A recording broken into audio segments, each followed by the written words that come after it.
Wakati siasa za marudio ya uchaguzi wa urais zikiendelea kuchacha, kila mrengo unatumia mbinu zake kuafiki ushindi. Rais Uhuru Kenyatta ameonekana akitumia diplomasia ili kuwarai wanasiasa waliokuwa kwenye upinzani kuingia katika chama chake cha Jubilee. Baadhi ya mikutano yake imekuwa ikifanyika katika ikulu ya Nairobi. Lakini je, Rais Kenyatta amekuwa akitumia ikulu visivyo kama anavyohoji baadhi ya wachanganuzi? Mwanahabari Lofty Matambo anatathmini hilo. Wa hivi majuzi zaidi kufaidi mwaliko katika ikulu ya Nairobi ni viongozi kutoka eneo la kaskazini mashariki mwa Kenya.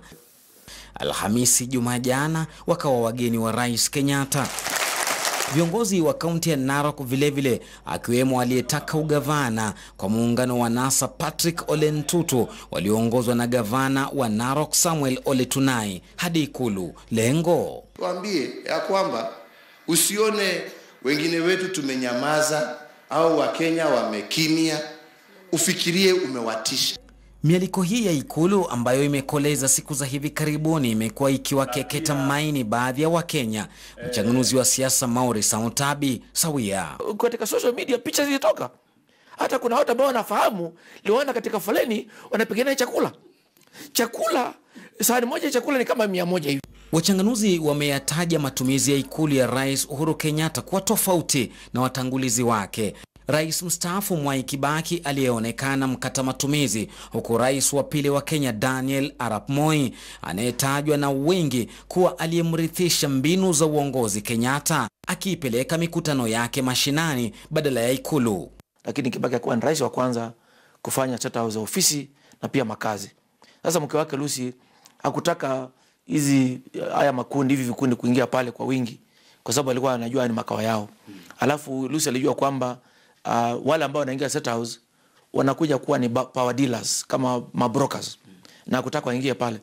Na Kibaki mwenyewe pia alikuwa anafahamu kwamba watu wanapokutembelea wanataka certain favors. Sasa akasema kama kuna shughuli na ni official tufanyie Harambee House, utanikuta huko. Alikuwa anafuata watu mashinani. Alafu kingine ni kwamba Moi aka install wale ambao tulikuwa naita regional kingpins. So akienda Mombasa pale State Lodge, State House, anakuwa pale na Sharif Nasir.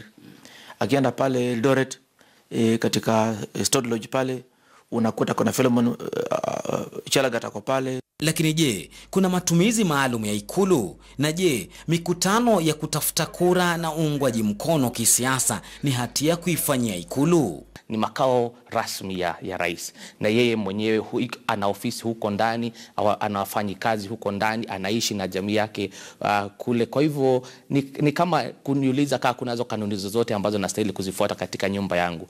Mimi mwenyewe kama hakuna jambo lolote la kinyume cha sheria ambalo linafanywa pale, sidhani kuna shida yoyote akiweza kualika wale. Kama mnapoingia pale kama kikundi, mko na masuala ambayo nataka rais asuluhishe.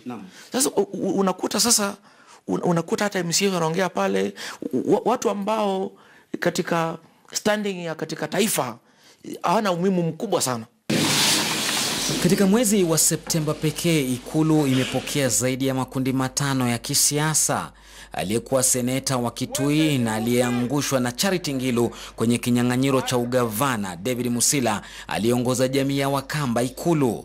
Aliyekuwa gavana wa Vihiga Moses Sakaranga, aliyekuwa gavana wa Bungoma Ken Lusaka, aliyekuwa mbunge wa Budalangi Babu na Mwamba na wengine wakiwa msafara kutoka magharibi. Wapinzani wao wakiwataja kama wanaojitafutia kazi na manufaa yao binafsi baada ya kupoteza. Walishindwa katika uchaguzi. Sasa wanaingia State House kufanya nini? Kwa sababu rais anatakiwa afanye shughuli na wale ambao walichaguliwa. Wale ni viongozi wa wananchi.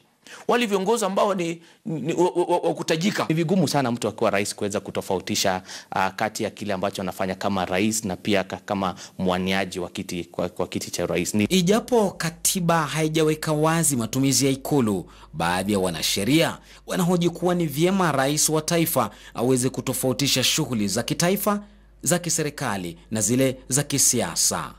Lofty Matambo, KTN leo, Nairobi.